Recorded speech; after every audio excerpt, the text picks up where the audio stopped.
Motivation is overrated. Environment often matters more. Anne Thorndike, a primary care physician at Massachusetts General Hospital in Boston, had a crazy idea. She believed she could improve the eating habits of thousands of hospital staff and visitors without changing their willpower or motivation in the slightest way. In fact, she didn't plan on talking to them at all. Thorndike and her colleagues designed a 6-month study to alter the choice architecture of the hospital cafeteria. They started by changing how drinks were arranged in the room. Originally, the refrigerators located next to the cash registers in the cafeteria were filled with only soda. The researchers added water as an option to each one. Additionally, they placed baskets of bottled water next to the food stations throughout the room. Soda was still in the primary refrigerators, but water was now available at all drink locations. Over the next 3 months, the number of soda sales at the hospital dropped by 11.4%. Meanwhile, sales of bottled water increased by 25.8%. They made similar adjustments and saw similar results with the food in the cafeteria. Nobody had said a word to anyone eating there. People often choose products not because of what they are, but because of where they are. If I walk into the kitchen and see a plate of cookies on the counter, I'll pick up half a dozen and start eating, even if I hadn't been thinking about them beforehand and didn't necessarily feel hungry. If the communal table at the office is always filled with donuts and bagels, it's going to be hard not to grab one every now and then. Your habits change depending on the room you are in and the cues in front of you. Environment is the invisible hand that shapes human behavior. Despite our unique personalities, certain behaviors tend to arise again and again under certain environmental conditions. In church, people tend to talk in whispers. On a dark street, people act wary and guarded. In this way, the most common form of change is not internal, but external. We are changed by the world around us. Every habit is context-dependent. In 1936, psychologist Kurt Lewin wrote a simple equation that makes a powerful statement. Behavior is a function of the person in their environment, or B equals sign F, PE. It didn't take long for Lewin's equation to be tested in business. In 1952, the economist Hawkins Stern described a phenomenon he called suggestion impulse buying, which is triggered when a shopper sees a product for the first time and visualizes a need for it. In other words, customers will occasionally buy products not because they want them, but because of how they are presented to them. For example, items at eye level tend to be purchased more than those down near the floor. For this reason, you'll find expensive brand names featured in easy-to-reach locations on store shelves because they drive the most profit, while cheaper alternatives are tucked away in harder-to-reach spots. The same goes for end caps, which are the units at the end of aisles. End caps are money-making machines for retailers because they are obvious locations that encounter a lot of foot traffic. For example, 45% of Coca-Cola sales come specifically from end-of-the-aisle racks. The more obviously available a product or service is, the more likely you are to try it. People drink Bud Light because it is in every bar and visit Starbucks because it is on every corner. We like to think that we are in control. If we choose water over soda, we assume it is because we wanted to do so.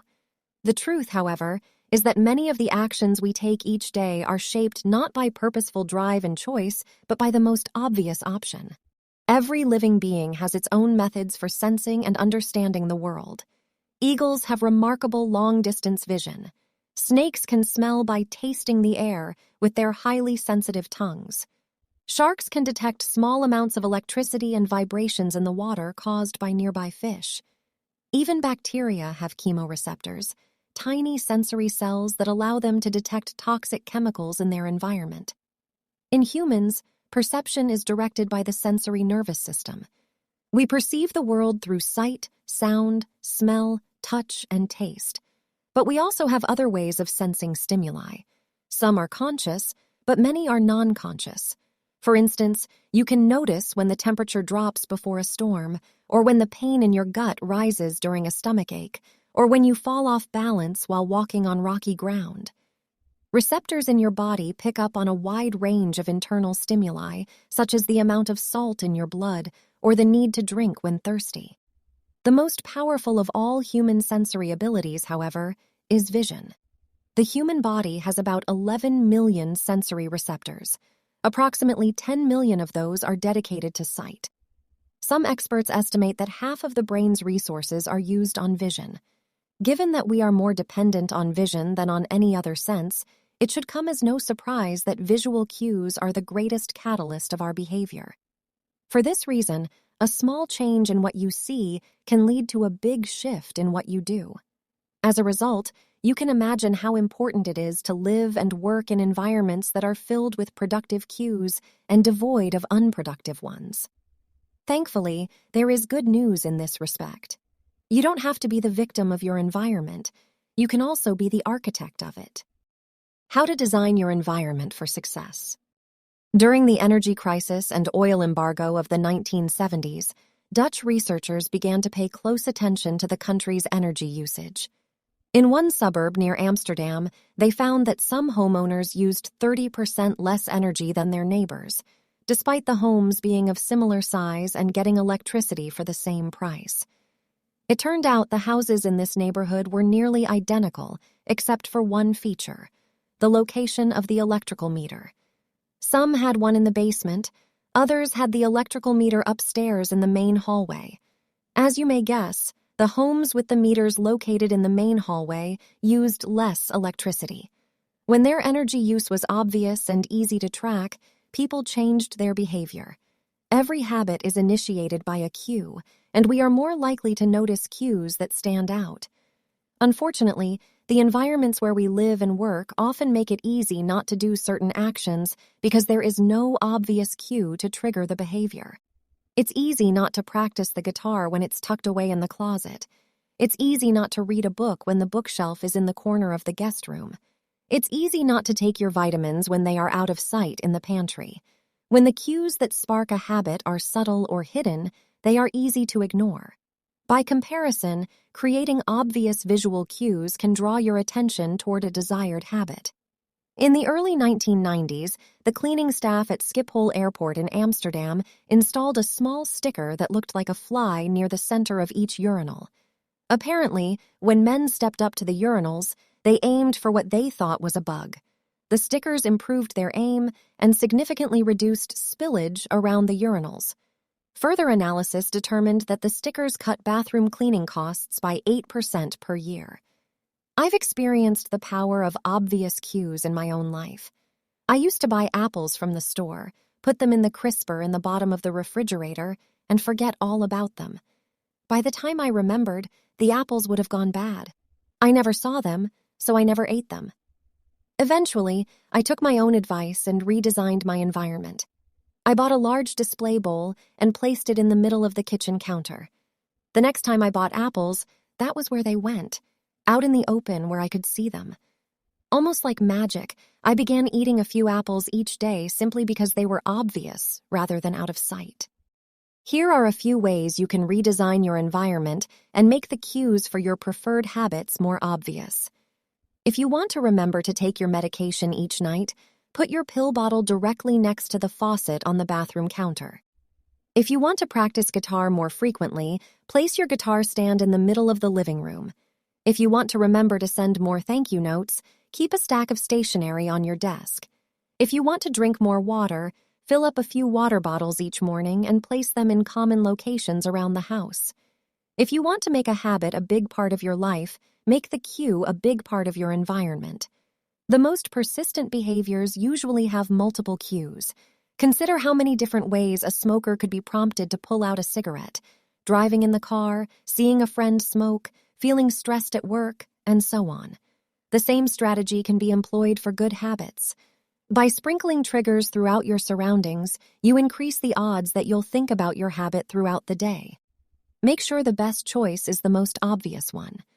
Making a better decision is easy and natural when the cues for good habits are right in front of you. Environment design is powerful not only because it influences how we engage with the world, but also because we rarely do it. Most people live in a world others have created for them. But you can alter the spaces where you live and work to increase your exposure to positive cues and reduce your exposure to negative ones.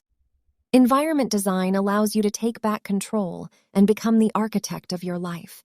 Be the designer of your world and not merely the consumer of it. The context is the cue. The cues that trigger a habit can start out very specific, but over time your habits become associated not with a single trigger, but with the entire context surrounding the behavior. For example, many people drink more in social situations than they would ever drink alone. The trigger is rarely a single cue, but rather the whole situation. Watching your friends order drinks, hearing the music at the bar, seeing the beers on tap. We mentally assign our habits to the locations in which they occur: the home, the office, the gym. Each location develops a connection to certain habits and routines. You establish a particular relationship with the objects on your desk, the items on your kitchen counter, the things in your bedroom. Our behavior is not defined by the objects in the environment, but by our relationship to them. In fact, this is a useful way to think about the influence of the environment on your behavior. Stop thinking about your environment as filled with objects. Start thinking about it as filled with relationships. Think in terms of how you interact with the spaces around you. For one person, her couch is the place where she reads for an hour each night. For someone else, the couch is where he watches television and eats a bowl of ice cream after work. Different people can have different memories, and thus different habits, associated with the same place. The good news? You can train yourself to link a particular habit with a particular context. In one study, scientists instructed insomniacs to get into bed only when they were tired. If they couldn't fall asleep, they were told to sit in a different room until they became sleepy. Over time, subjects began to associate the context of their bed with the action of sleeping, and it became easier to quickly fall asleep when they climbed in bed. Their brains learned that sleeping, not browsing on their phones, not watching television, not staring at the clock, was the only action that happened in that room.